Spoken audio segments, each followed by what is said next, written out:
Hello everyone, welcome and welcome back to Auf Bunga Bunga, the global politics podcast at the end of history. I'm Alex Hochuli, I'm in São Paulo, Brazil. This podcast is produced by myself, Philip Cunliffe, who's in Canterbury, and George Hoare, who's in London. Today, this episode is about British history. We're going to be talking to David Edgerton, professor at King's College London and a historian who's written various books, including The Rise and Fall of the British Nation, The Shock of the Old, Technology and Global History since 1900, Britain's War Machine, Weapons, Resources, and Experts in the Second World War, amongst others. Because it's primarily about Britain, I'm going to be passing on to Phil and George, who are going to do most of the talking here. So, as people who follow me on social media will know, I'm not shy about sharing my views on things, including on books I don't particularly care for. But I can honestly say that this book, the one we're talking about this evening, The Rise and Fall of the British Nation, is one of the best books I've read in a long time. There's a counterintuitive insight or shift in perspective or critique of the conventional wisdom of British history that trips off virtually every other page. It's a book about myth and reality, and in this case, the myth of British decline and also the reality of the enduring character of British state power, military power, economic growth, and industrial expansion. So there's a lot to talk about. Yeah, I think it's probably worth just framing this, particularly for non-British listeners. What's at stake here? I think the standard account of British history that you get at school, or at least I can speak for myself, is kings and queens and Second World War. Those are the only two things that you're allowed to study. And by kings and queens, it's almost always Henry VIII and his various wives. But this, of course, is 20th century British history. And I think it's, the standard account of 20th century British history probably features the key dates, maybe 1914, 1945, 1979, 1989. So that, the end of the long 19th century in 1914, 1945, the kind of the end of the Second World War and the building of the welfare state, 1979, when everything gets overturned by Thatcher, and then 1989, which is kind of the end of history, or the kind of the movement into the 90s and the noughties, which is this kind of much more staid period of kind of global neoliberalism. So yeah, I think this book deliberately sets out to question that and to provide a new periodization or a new approach to 20th century British history. And so much of world history, simply by virtue of Britain's place in the world throughout the 20th century, is obviously refracted through British history itself. The world wars, imperial or the rise and fall of the European colonial empires, the relative relegation of Europe as the center of the world economy, Britain's diminution as a superpower. The rise of global neoliberalism is often told as the story of Thatcher in Britain and Reagan in the US. Yeah. And then the development of a new kind of social democracy, the third way as envisioned by Tony Blair and New Labour in the late 90s and early 2000s, a new form of centre-left politics. So much of the theme, all the many themes that we talk about consistently on the podcast are refracted through the history of Britain in the 20th century. And that's what we're going to, David. I guess it always feels like, the history of your country is no other country lives in its history quite so much as Britain. But all of these questions, and I think this come through in the chat, they're all still relevant today. Questions about decline, is Britain still a great power? The questions of welfare or warfare, which were taken in the book, the idea of RNHS and the centrality of the welfare state to the kind of the British collective identity even today. All of these things, I think, which are so important today, are all discussed and dissected in the book, and many of the conventional wisdoms also overturned. And it seems, Phil especially has been going on about this book to me for quite a while, and often the emphasis on like Britain's role in the world, how powerful or not Britain is, often plays into, if we're talking about contemporary politics, into kind of, the Brexiteers talking up Britain and how powerful Britain is, and seemingly Remainers trying to do down Britain and saying, well, we're actually part of Europe, we're not that important. And actually this book seems to kind of flip that on its head in certain ways, or at least ask probing questions about exactly that sort of portrayal. So I think there's a lot of contemporary relevance to how we interpret Britain's history and Britain's role in the world. Yeah, absolutely. And we've got David to talk us through that stuff. Hi, David. Thanks for joining us. Thanks very much. Look forward to the discussion. So to get started, I actually had occasion in preparation for this to revisit your book, The Shock of the Old, which I read around the time it came out, and it was kind of quite nice to revisit it. And so you're obviously known as a historian of technology with books such as The Shock of the Old, and as well as on Britain's 20th century warfare state and British technological history and so on. What prompted you to compose the more synthetic history of Britain over the 20th century? Well, the honest answer is I was asked to do it. It didn't occur to me that I should do something as madly ambitious as that. But I've been writing in a reasonably synthetic way about the history of 20th century Britain really since my first book, which is called England and the Aeroplane, which came out in 1991, and which argued for the existence of a powerful British warfare state and for a technocratic state, particularly after 1945. So this book stands in quite a line of books questioning the standard narratives of 20th century British history, and I saw the form of the national history as a good way to get my story across to a wider academic public and indeed a wider general public as well. So I was using a conventional form to tell a non-conventional story. So the story of Britain in the 20th century, it's typically seen, this story is seen as the long decline of the British Empire and Britain's diminution from the status of global superpower, despite victory in 2 world wars. And I was thinking also, I was trying to think about comparative decline, kind of, I suppose, and with the partial exception perhaps of the Suez Crisis, Britain endures no colonial defeats on the scale of Dien Bien Phu or Algeria, as say the French endured. So when I was preparing notes for this podcast, I was trying to think of any other country that has endured such a radical diminution in its global significance and clout in such a short space of time. And the only country I could think of is perhaps Russia in recent times, or maybe China in the 19th century, and perhaps Germany in the 20th. It's not something that you talk about a great deal in the book, and I was wondering if you think there's any value in undertaking such comparisons.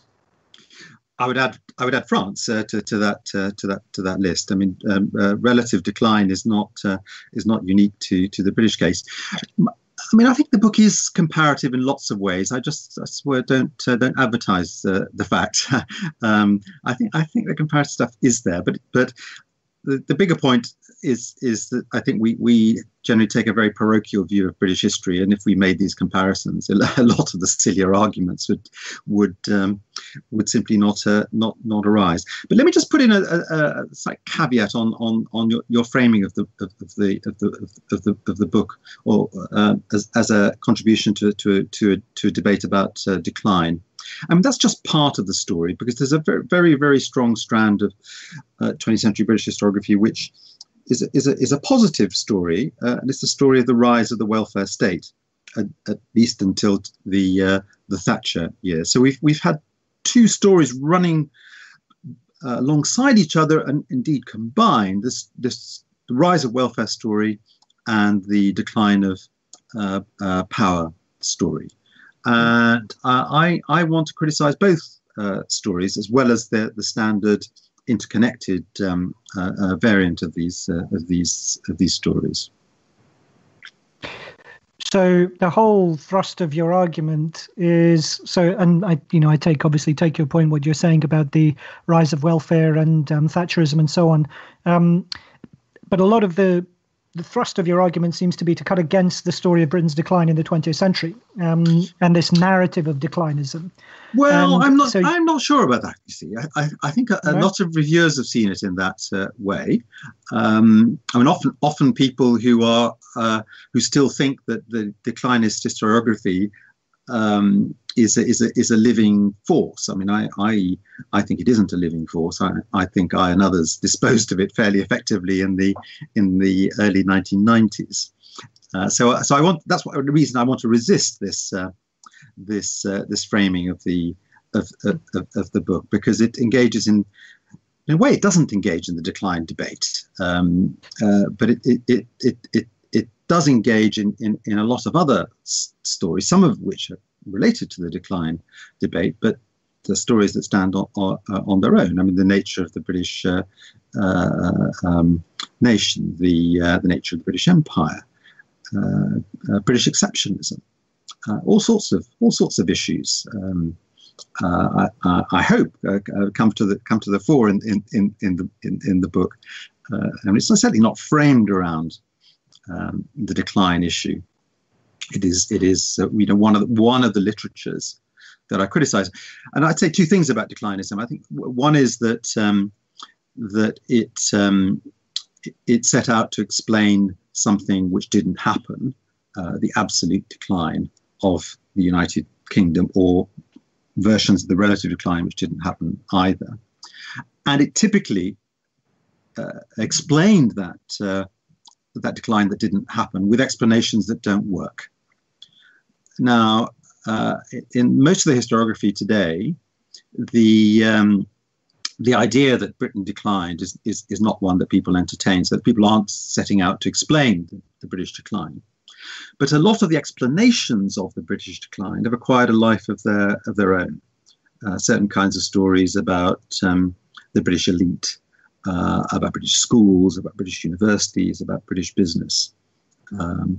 And if I take anything on related to decline in this book, it's some of those stories that are not necessarily regarded as declinist at all, which is why some declinists come back at me and say, well, you haven't talked about the city. Isn't it obvious that the city has held back British industry right through the 20th century? And so, well, no, it isn't. And I do argue against that thesis.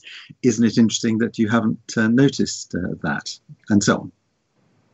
So I suppose you obviously, I defer to your characterization of the historiography, and I know from my own work, you were publishing materials on liberal militarism and the British warfare state in the early 1990s. So, but notwithstanding that, I suppose the historiographical debate is separate from the debate in popular consciousness, and this is what I think the way in which decline plays into continuing popular consciousness of Britain's place in the world, how it's changed over time, how the media frames particular narratives, how politicians frame the story of what's happened to Britain over recent decades.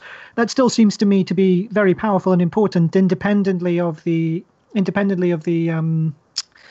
historiographical development, even right up to, think of Dominic Cummings, for instance, who he seems to have played into those old stories about the effete character of British schools and higher education compared to the superior technical and scientific training of Britain's competitors.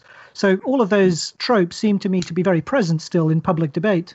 Yes, but one has to be very careful. I mean, you're absolutely right about Dominic Cummings. He is a low grade C.P. Snow, and C.P. Snow is a pretty low grade intellectual himself. But there's a lot more to be said about thinking about decline in the present conjuncture. One of the most interesting developments has been the use of the term declinist by Brexiters, to condemn Remainers, and they've developed this historical argument that 1960s declinism was the ideology of people who wanted to go into the common market, as it was typically called then, and that Remainers today are also declinists, and declinists are people who do Britain down. Yeah. Brexiters see the inherent strength of the United Kingdom and argue that that strength needs to be released through Brexit. So I've had the rather interesting experiences of some of my own work being taken up by Brexiteers, precisely because it is seen as anti-declinist. So just one thing though before we get into Brexit. So because it seems to me, though you do take up a narrative of decline towards the end of the book, you're very scathing about the political transformations wrought under New Labour. You're attentive to deindustrialization and all the social and economic problems of those regions that came in its wake. You're very sensitive to the kind of transformation of Britain's culture and what you style as the neo-Edwardian character of Britain in the kind of global era of the 1990s and early 2000s. So, I mean, would you accept that it is part also a story of decline, a kind of a myth or a relative story, but an absolute story of decline in parts of Britain? In parts of Britain, yes, but my story isn't a story of decline over the last few decades. I certainly point out that the United Kingdom's labour productivity is behind that of France and Germany, for example. But I also point out, so it's obvious, which is that the economy has continued to grow. So it's not a story of decline. It's, of course, a story of continuing relative decline, certainly by comparison with China. But I don't see that relative decline happening only in the recent past. Indeed, the most spectacular British relative decline took place between 1940 and 1945.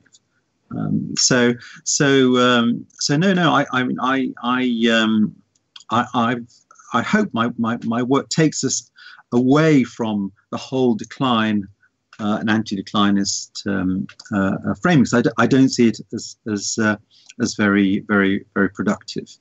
And the key point about relative success and relative decline is that the main cause of that is not anything that happens in Britain, but what happens in the rest of the world. So I define declinism as the incorrect belief that Britain's relative position in the world was determined by Britain, and specifically by British failures. That's absolutely not the case. I mean, it's absolutely not the case. There might be a small fraction of the relative decline which is due to British deficiencies. But if the United Kingdom had the most efficient economy in the world today, it would still have declined relatively pretty well as much as it actually has. And I think that point about the internal or external explanations for relative economic performance, but also relative world prestige of different states is something which, to bring it back just briefly to Brexit, definitely played an important role. And you did kind of mention it earlier, but maybe just to unpack this a little bit. But what do you think the role of some of these declinist narratives have been around Brexit? And I guess in particular, do you think it's maybe the case that liberal Europhile perspective, the kind of hardcore Remainers, that in fact has perhaps the strongest underlying declinist narrative? It's the desire to keep a seat at the top table and punch above our weight through the EU that kind of drives some of that almost frenzy to stay part of this influential club. Oh yes, I mean I think that's a very important point, and I think a lot of the arguments for going into the EC in the late 60s and 70s were of exactly that sort. That's to say, this is the only way of preserving British power and perhaps enhancing it as well. And you're very right to point to very, very similar arguments amongst Remainers recently.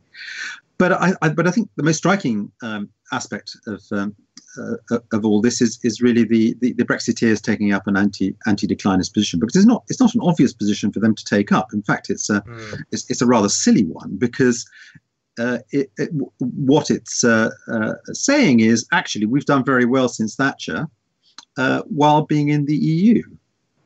So what's the argument for leaving then? It is quite strange how I think it's almost been in that case that you point out there. It's been a mirror image. It's like if the Brexiteer position is anti-declinist, then the kind of Remain one must be must be its opposite. There's a kind of, it gets quite simplified, obviously, in these kind of debates. But I guess there's not that much reference actually to what's happened over the course of 20th century history, but just the myths and the ideas that we've been taught, I guess. Absolutely, that's really important. That the Brexit debates have nothing to do with history and actual history, and they have nothing to do with contemporary reality, beyond a superficial similarity in some cases. I think that's very, very important to remember. It is an extraordinarily ideological set of debates. It's and they play on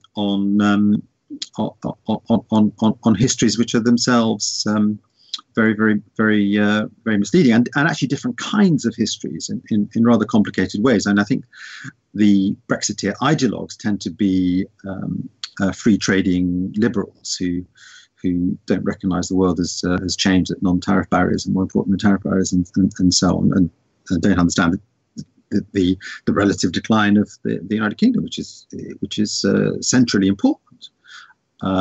And then you have the Brexit voters who've been invited to vote for a nationalist politics, for a return not to the Edwardian years, but I would suggest to the 1950s, 1960s, and 1970s, when we had a reasonable approximation of a national British economy. And indeed, it's very, very important to note that the people who voted for Brexit are old people. I mean, people who came to maturity in exactly the period I'm referring to. And the division, the political division, ideological division along lines of age seems to me insufficiently commented on. I think it's a fundamentally important change in the nature of our politics and our ideological debates. But it's really important that these older people aren't talking about their own history. They're talking about mythological histories, essentially mythological histories of World War II. And I just wrote a piece for the New Statesman, which Andrew Neil has taken up today and taken offence at. And hundreds of people have chipped in with stories about communist professors doing the country down, and they clearly haven't. What's fascinating, they clearly haven't read the piece, because they denounced me for believing things which I obviously don't believe, because they're in the article itself, let alone what I've written elsewhere. So there's an incredible kind of sensitivity about the story of. Not the story, a story of World War II, a 1960s and 1970s story of World War II, the kind of Dad's Army version of World War II. Yeah. So our political culture is in a very sorry place. I mean, this isn't the political culture you associate with a thrusting, intelligent global elite. This is a political culture you associate with banana monarchy.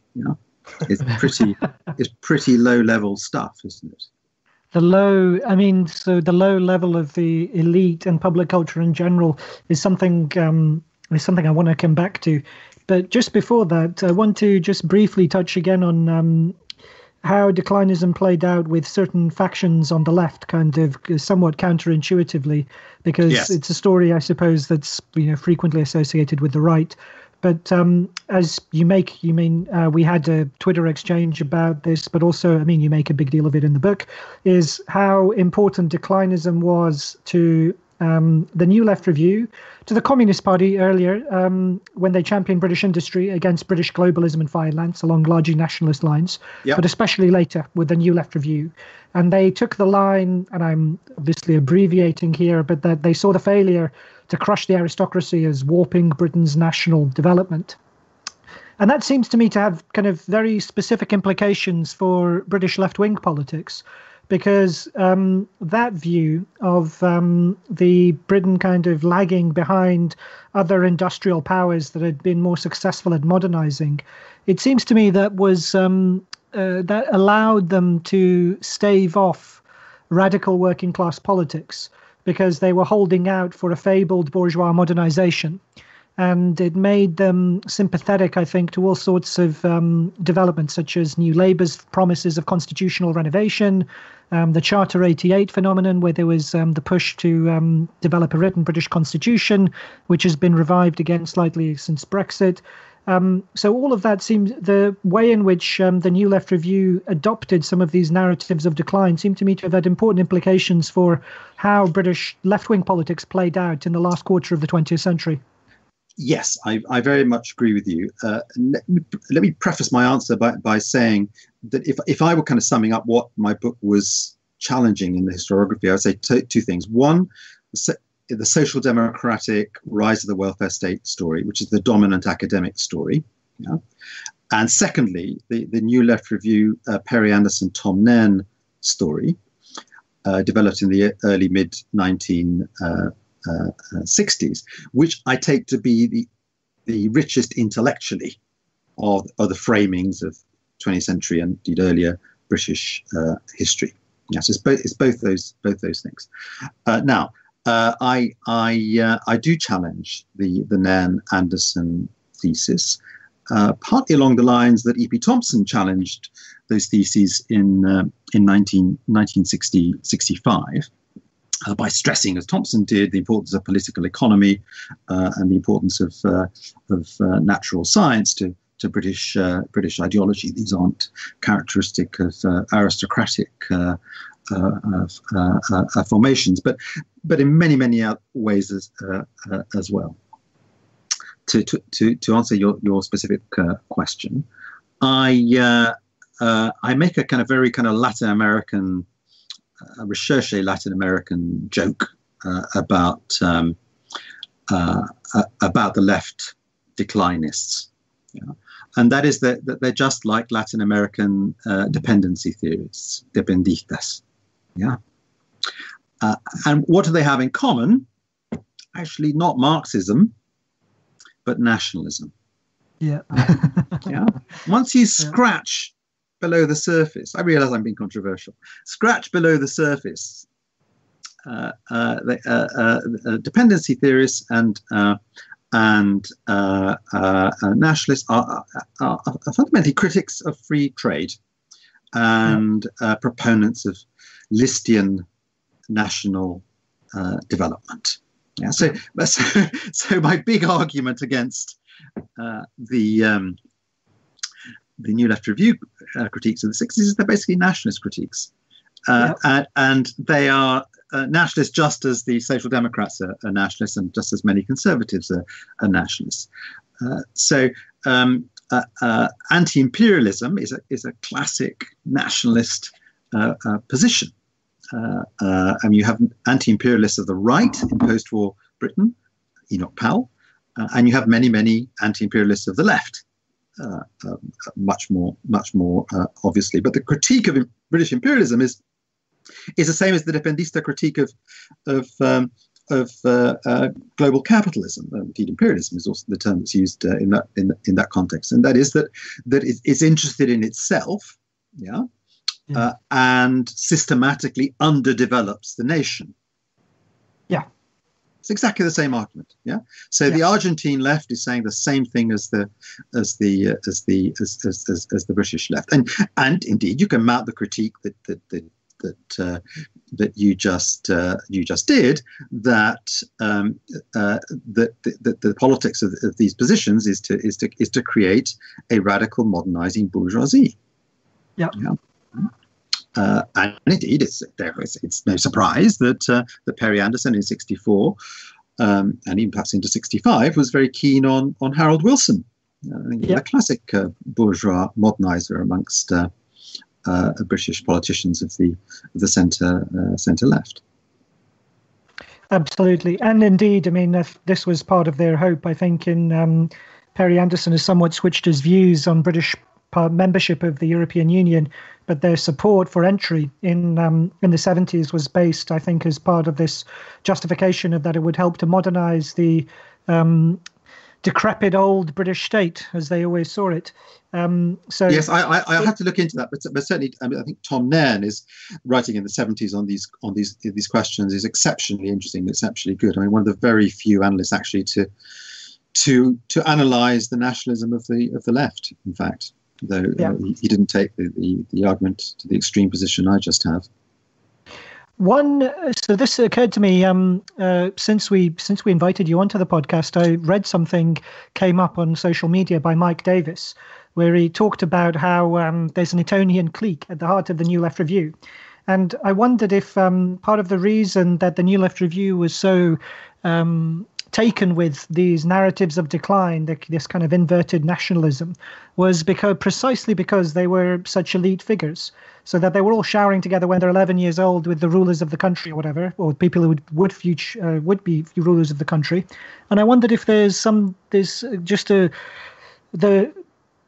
fact of their sociological background partly helps explain why it was so alluring to them, even if they came at it from the left rather than from the right. I mean, perhaps I wouldn't want to overdo that. They certainly weren't all Etonians. But I think there's maybe something more specific and more interesting to note, and that is that they most of the people in the New Left Review in the 50s and 60s went to Oxford or Cambridge, and they were certainly very disappointed, I think, with the official education that they got there. Yeah. So they had a very strong sense of the intellectual backwardness of a British elite educational establishments, and I think that certainly helps to explain the focus on creating a new intellectual cadre, new framings for understanding British society.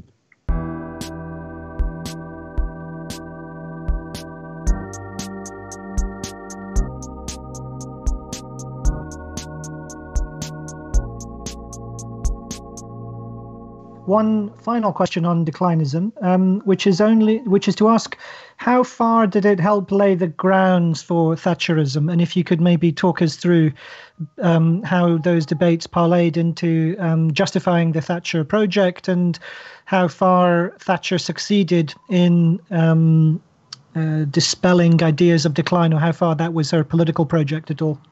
Yes, I mean, it's really important to understand that declinism was a feature of left discourse as much as right discourse. Yeah, and if you look at the mid-70s, I mean, Tony Benn is a declinist. Yeah? I mean, he's arguing you've got to take radical new approaches to the British economy because it's in an utter mess. Yeah, Thatcher's doing the same. She's also believes that things have gone very, very wrong, have done for a long time, and you need radical solutions. Of course, the radical solutions are very different. But there was a fair bit of overlap in the positions. For example, the nature of the British elite, the nature of the British civil service. Yeah. I mean, both insisted on the stories that the civil service was full of classicists and possibly historians who didn't understand the modern world and all the rest of it. Now, the left responded to the Thatcher project in a rather interesting way. It said that this isn't a real counter-declinist project. Rather, it is a radical reinforcement of the factors which caused the decline in the first place. Yeah. I.e. stressing finance, i.e. stressing international trade, stressing the market rather than state intervention. So even at the height of Thatcher, you get you get declinism on the left and on the right. So you get the extraordinary spectacle of a hard nationalist declinist, Corelli Barnett, writing a book called The Audit of War. The war is the Second World War, yes again, who is celebrated amongst the Thatcherites, yeah, and indeed is taken up by Perry Anderson at the New Left Review. And my book, as you may have seen, was reviewed in the current issue, actually, of the New Left Review. And I'm rather beaten about the head with the supposed empirical riches of Corelli Barnett's analysis of the British condition. I mean, arguments that I and others disposed of many decades ago. So I'm saying to the wide world that's listening in. British historiography is a pretty strange beast, with lots of strange arguments flaring up on the left and the right, strange overlaps between left and right positions. Yeah. Now, did Thatcher reverse the British decline? No, absolutely not. It may have got kind of stabilised relative to much, but certainly not all of the EU. But of course, in global terms, the British declines continued apace. But to return to the earlier point, that's largely because we've seen a radical transformation in the world economy, the emergence of Asian economies, not least, of course, China, which completely changes Britain's place in the world. A tiny change in the size of the Chinese economy has much more effect on Britain's relative position than a massive change in the scale of the British economy. So maybe just to take a step back from, I guess, Thatcherism and put it maybe into the wider kind of context of post-war British history. I think one of the most striking subversions of conventional narrative that you undertake in the book is precisely in this post-war period. And usually this is cast as first from 1945 to say 1973, 1975. We have Keynesian social democratic welfare state, does lots of economic planning. And then we have a radical break and a shift to neoliberalism, Thatcherism, free markets through kind of the overturning of that prior consensus. Could you just talk us through a little bit why you're unsatisfied with that conventional framing? Yes, sure. Let me put a small reservation. It is the case that the book's treatment of the post-Second World War years is seen as the most interesting, the most novel, the most outrageous. But it's only half. It's less than half the book. It's a third of the book, actually. And I do have some, I think, original things to say about the pre-1945 period, which rather bear on my analysis of the post-war period. But let me just respond to you directly first to say yes. I think it's really rather interesting that we have, particularly strongly for the UK, but it applies to other historically for other countries as well, this notion that from 1945, sometimes from earlier, we have something called a welfare state, we have something called Keynesianism, and that all adds up to something called social democracy. Yeah? And that all of this was overturned by something called neoliberalism in the 1970s, 1980s. And what I've done really is just to ask, where does that narrative come from? And my answer is that it comes from a particular kind of nationalist, social democratic historiography, established like the left declinism in the 1960s, which tells the story of Britain as one of radical transformation, actually typically during the war, not in 1945, where a new welfare state and Keynesianism is installed. Yeah, it's a story driven by liberals and social democrats, and they see all the creativity in modern Britain in those parties, in those fractions of the elite. And it sees that as overthrown, that consensus, which is a consensus on the centre left's ground, overthrown by Thatcherism and neoliberalism. And I just don't buy that story. Yeah, right. I don't buy the story that Keynesianism is central. Yeah. And I'm not alone in that. I mean, people who are great experts on this would say that. And I certainly don't buy the story of welfarism as essential. And one of my key arguments there is to undermine the story, empirically undermine the story that the welfare state is dreamt up by liberals in the Edwardian years and brought to fruition by Labour in 1945 with the help of the liberal William Beveridge in the latter years of the Second World War. I point out, as a few others also have, that the British welfare state of the interwar years, already from the 1920s, was a very comprehensive one, the most comprehensive in the world, probably, in fact, covering the working class. Yeah. Actually, sorry, just to interject here, could you tell us a little? You might have been going on to do this, but could you tell us a little bit more about this? Because I think this interwar period is really important for how you overturn that kind of post-war and particularly welfarist narrative. And I think it's perhaps one of the periods of British history that doesn't stand out in the 20th century, perhaps as much as it should or could. Yes, absolutely. I think there are some really important changes around the First World War, and the question of welfare is a central one. I mean, the essence of the system is the insurance principle, but it's not the same as the continental European insurance principle, in which workers pay a certain proportion of their income and receive a certain proportion of their income back in benefits. In the British case, it's a fixed rate contribution and a fixed rate benefit. Yeah, and it's also pretty universal. So every worker, nearly every worker, I should say, in the interwar years, who earns below a certain level, and that level is the level at which you start paying income tax. In other words, the working class does not pay income tax. Yeah, the working class has this special form of taxation, which is a poll tax.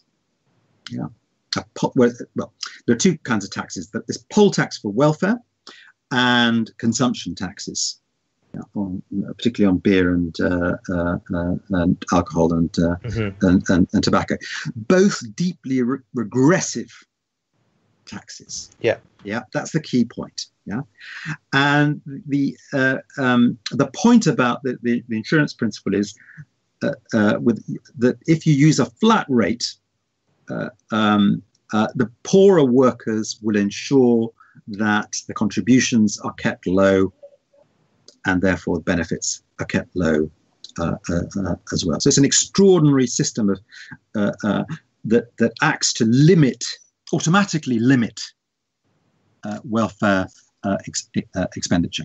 Now, this applies to health insurance, it applies to unemployment insurance, and it applies to the old age pension and the widow's pension. It's a pretty comprehensive system that's created in the 20s on this insurance principle, on this particular version of the insurance principle. And this is a lot earlier than often the welfare state is thought to have begun. Well, precisely, because the standard story that Labour tells itself is it created the welfare state and there was no welfare before that. Yeah, and the argument is particularly made around health, as if there was no publicly financed health in the UK before the National Health Service. Completely untrue. There's a very extensive public hospital and health insurance system. Yeah, one could argue it was one of the better ones in the world, in fact. But that gets written out, and the fact that that if you're unemployed in the United Kingdom in the interwar years, with some very few exceptions, you would have received one or other sorts of benefits. So very low levels of benefits. Yeah. And done in not always very pleasant ways, but the benefits were there. You did not starve if you're unemployed in the United Kingdom. The state capacity was there, the infrastructure was there. I guess to kind of absolutely with this as the context, how does this then I guess, inform this sort of overturning of that post-war narrative. So I kind of asked you a question, then asked you another question to push it back in time. But the post-war question, to return to that one. Yes, exactly. So then you are with this new picture, the interwar years. You can ask more precisely, well, what is the difference between the post-45 welfare state and the interwar welfare state? And there are a number of interesting answers. The first is that it's more universal. It goes from 80% to 95% of the population in terms of coverage. It is much more centrally controlled by the state, by civil servants, rather than being managed by sometimes private agencies. It's much better coordinated. The different bits all come together in essentially one system. And in the case of health, you have a single national system rather than lots of local systems. And crucially, health is financed through taxation, not through this insurance principle. So we have a process of nationalization and a extension of the universalism of the system. If you look at total expenditures, one sees that actually the increase between the 1930s and the 1940s isn't that great. Yeah, it's maybe a 50% increase. Yeah. But what increases more over that same period in terms of state expenditures is military expenditure. Yeah. So that makes you think about the British post-war state in a very different way. It's not just a welfare state, which is the straightforward reading of 80% of the historiography. It's also a warfare state, as I called it. And if you think about the economy, what are the great changes? Well, Keynesianism is just part of the story, but Keynesianism isn't really possible, without a well delineated national economy. And what makes the economy national? The answer: import controls of many sorts, actually. So you go from a country that had been quite exceptional in its orientation towards free trade, to a country which becomes like other countries in imposing import controls. Indeed, there are great drives after 1945 for the United Kingdom to become as self-sufficient as possible, not least in food. And it would have been unthinkable to an Edwardian liberal to aim for British self-sufficiency in anything, but particularly in food, and insanity. And becoming like Germany or France was tantamount to impoverishing oneself. So the broad argument then is that if you compare, actually not just with the interwar years, but actually with World War II, we have a nationalization of the economy, a nationalization of society, a nationalization of ideology as well. So what happens to change this in the 70s? This is the kind of from that point, how do we get to where we are now? Yeah, I mean, not everybody is reconciled to this new national protectionist Britain. There are pressures to liberalise the economy. Indeed, attempts to get into the common market in the late 50s, early 60s are precisely about liberalising the British economy. It's not about going into a protectionist Europe. It's about leaving a protectionist United Kingdom. I think although I want to insist that there are some important successes in state-led modernisation after the war, there are failures, there are irrationalities there. So people do want to get rid of these programs. But most important of all, I think, is something that's not uniquely British, which is that you have the rise of the trade union movement, the trade union movement peaked not in 1945 or 1955 or 1965, but 1979, actually, in terms of membership and density. So we've got a challenge from the organised working class, and we have the rise of the left. And I would argue that only in the 1970s that you get, a serious, sustained, social democratic, strictly speaking, critique of British capitalism, which informs labour programmes, in a way it hasn't done since 1945, really. So, from the point of view of the British elite, the British financial industrial elite, the world looks rather threatening in the 1970s. So we have what I call in the book a rulers' revolt.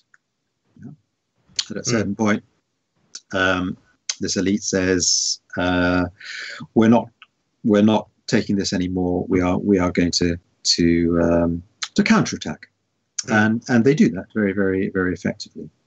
And I don't see this just as a matter of markets. It's one reason I object to the term neoliberalism. This isn't the result of kind of new ideas about the effectiveness of markets, as opposed to old ideas about the effectiveness of the state. This is about a rebalancing of the economy and society in favour of the owners of property. So one of the points I make in the book actually is to look at real interest rates, and there are two periods where there are very high real interest rates, and that's the early 1920s especially, but through the 20s, and the 1980s. And what do high real interest rates do? Well, they take money from borrowers and give it to those who have lent, and more generally redistribute money from the property-less to those with property. Right. So I mean, that's not to do with markets. That's to do with the power of property. So the wealth driving the change rather than the market activities. In themselves, exactly. I mean, you could argue that it's market activities themselves that do it, but I want to resist that argument. I would say, well, and certainly something like that is also happening, but there are some also very direct ways in which the state acts to redistribute income and wealth. So I wanted for example, to go back to the question of taxation. There's a great play made of the reduction of taxes. Well, it's only the reduction of income taxes, consumption taxes, regressive taxes, VAT, and indeed national insurance contributions go up, and they remain regressive, not anywhere near as regressive as they had been in the interwar years and indeed in the 40s and 50s, but they were still more aggressive than the national insurance tax was more aggressive than income tax. So this isn't the market. You're putting up regressive taxes says it all. Yeah. One, I suppose I'd like to talk a bit about how the new dispensation is absorbed by the Labour Party when it reforms as New Labour. And also to tie that into the wider narrative arc in the book. So one overarching theme in the book seems to me to be it's principally the Labour Party that builds the British nation, and that is there at the kind of peak of the formation of the British nation in the mid-century point. Whereas the Tories, through their commitment to empire in the first part of the century and then later under Thatcherism, their adoption of a more liberal globalism, they always had a more internationalist connection across the 20th century. At least this is the way I understand the story you want to tell. So I suppose I wanted to, if the Labour Party helped build the British nation, I wondered if the implication was that it was also the Labour Party that unravelled the British nation, a process that started with Mrs. Thatcher, but that ended with New Labour, and particularly perhaps in the part of the story that you don't tell in the early years or the first decade of the 20th century. And I'm thinking here not only of constitutional devolution in Scotland and Wales, but also the general disintegration of the idea of a public, of a nation, in effect, of a single kind of political entity that could be consciously directed by the state. Yes, absolutely. I see that the Tory party into the 1950s as imperialist rather than national in orientation. And that's an important part of the book, actually, to argue that there is an imperial identity on the right, not a national identity. I mean, Labour had been a free trading party into the 1930s, but I see it becoming the party of the nation from 1945 onwards. And it remains the party of the nation. I think even under Neil Kinnock. I mean, he insists that the party is the party of production. It's the party that's going to save the nation from the ravages of Thatcherism, and that's the central claim that Labour wants to make under Kinnock. New Labour is indeed different. Yeah. New Labour throws out old Labour's nationalism, its interventionism, its declinism. Actually, it insists essentially that the British economy is doing well. It embraces globalization. There is no alternative to globalization.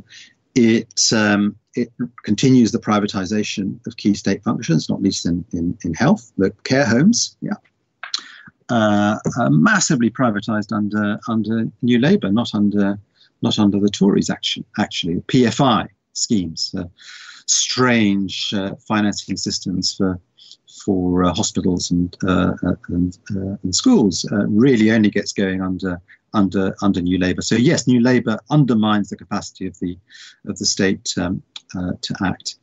There is, however, a certain kind of nationalism in New Labour, which focuses on a certain notion of British exceptionalism, which sees the UK as global.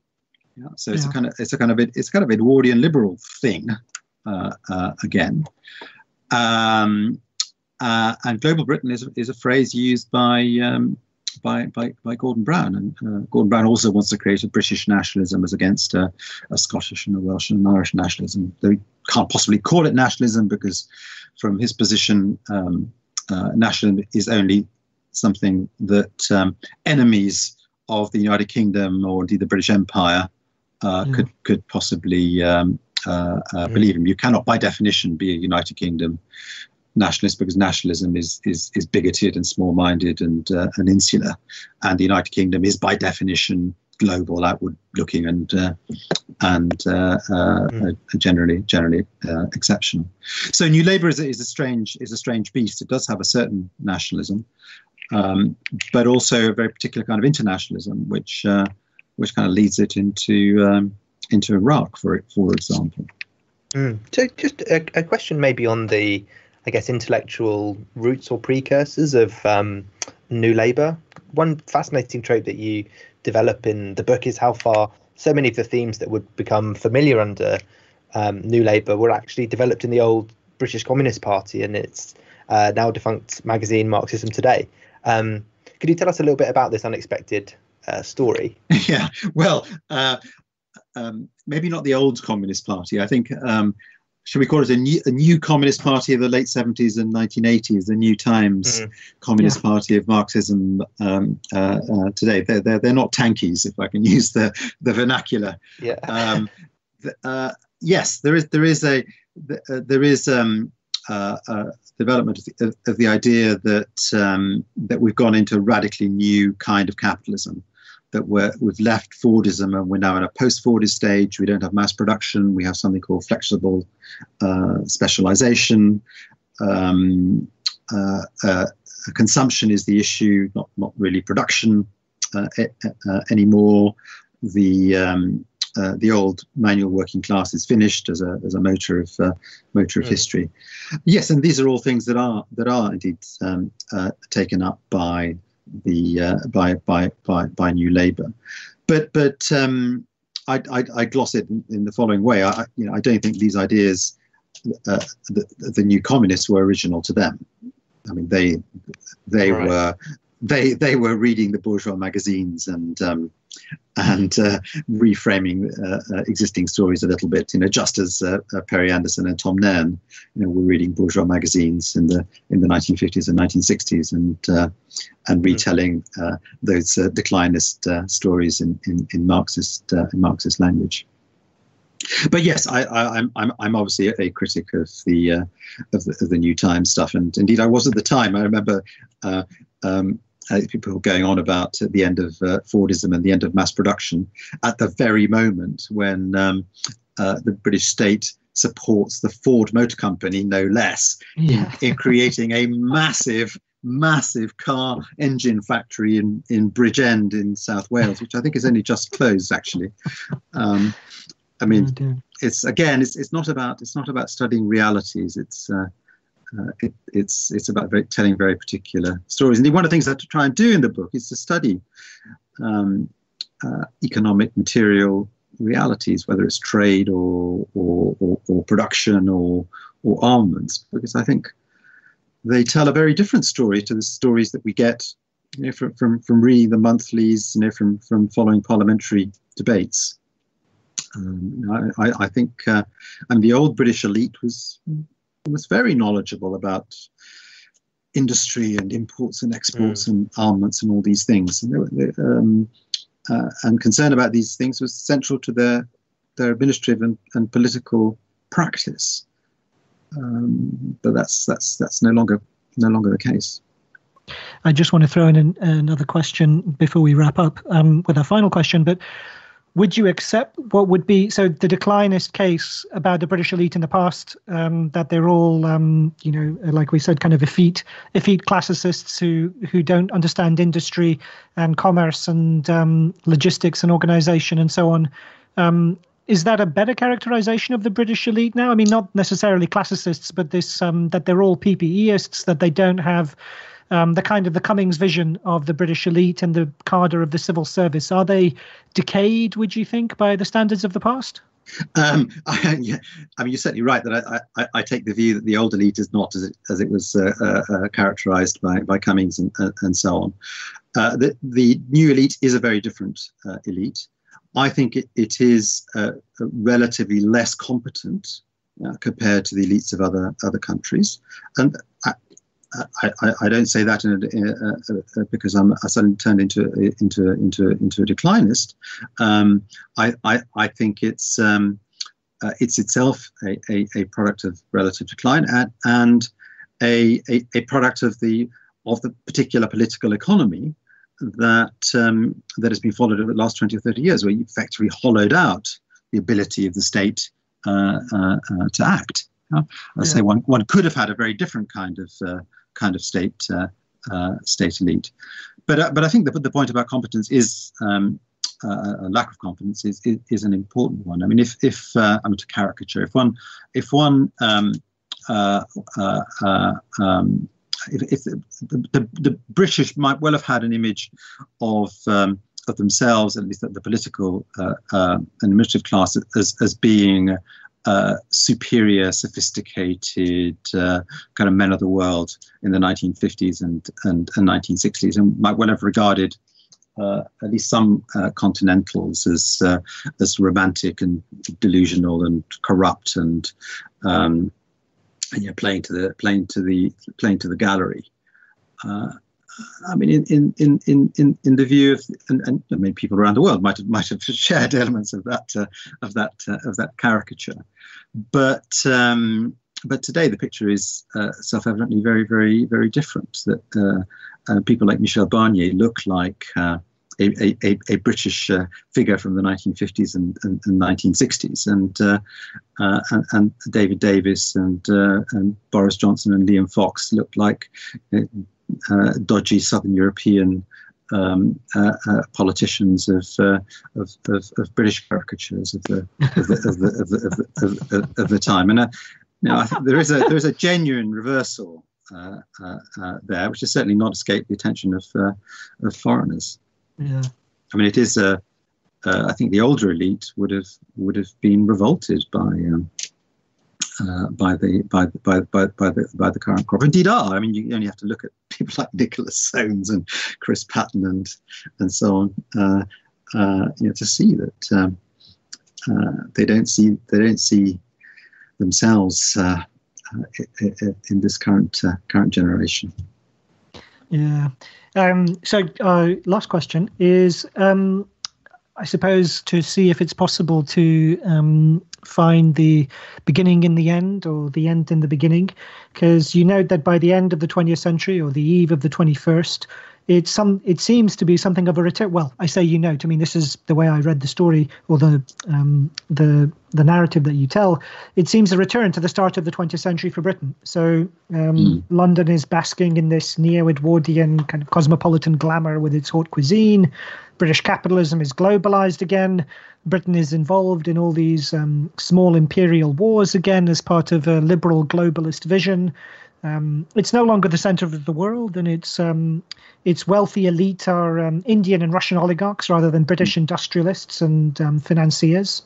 But I suppose I wanted to check if you saw that as part of the tale of Britain in the 20th century, and if there's perhaps another way to summarize what happens across the 20th century, is it liberal globalism and the nationalist kind of interlude of the middle of the 20th century, and then a return to liberal globalism? There's something in that, and that is part of the argument of the book. But there's some heavy ironizing going on here. I certainly want to argue, and this is part of the book we haven't really touched on, that in 1900, actually right up into the 30s and 40s, the United Kingdom really is unique in the world. It is open to the world in a way no other big state is, and that openness is central to its nature. Yeah? That changes radically. The United Kingdom ceases to be unique, and it has not returned to being unique. Yeah? I mean, there are lots of places in the world that are globalized in the way the UK is today. Yeah. But I would insist on the point about London being different. Yeah? Yeah. I mean, London is a global city with now limited connections to the rest of the country. It is a radically cosmopolitan place. I mean, London was different in many ways in the Edwardian years, but it's a place where British capital was exported to the rest of the world, and the income from that capital came back into the UK. Today it's foreign capital which dominates in London. The British infrastructure is very often owned by foreign capital, in just the way that the British once owned the infrastructure of half the world. Yeah. So there's now a really radical disconnect, between London and the rest of the country, between the economics of the City of London and the economics of the United Kingdom. So yes, one can see London returning to its Edwardian pomp in many ways. Yeah, but it's not the center of an empire. It's not the center of world trade anymore. It's a nice place for oligarchs to live. It's a very different sort of thing. I mean, we have foreign oligarchs financing a big chunk of British conservative political life. Yeah. Unthinkable in the Edwardian years for obvious reasons. Now, that doesn't make me a declinist. I'm saying it's actually British politics has become like the politics of a banana monarchy. Yeah. Well, that's a great. I think we've got our title for the episode right there, which is wonderful, actually.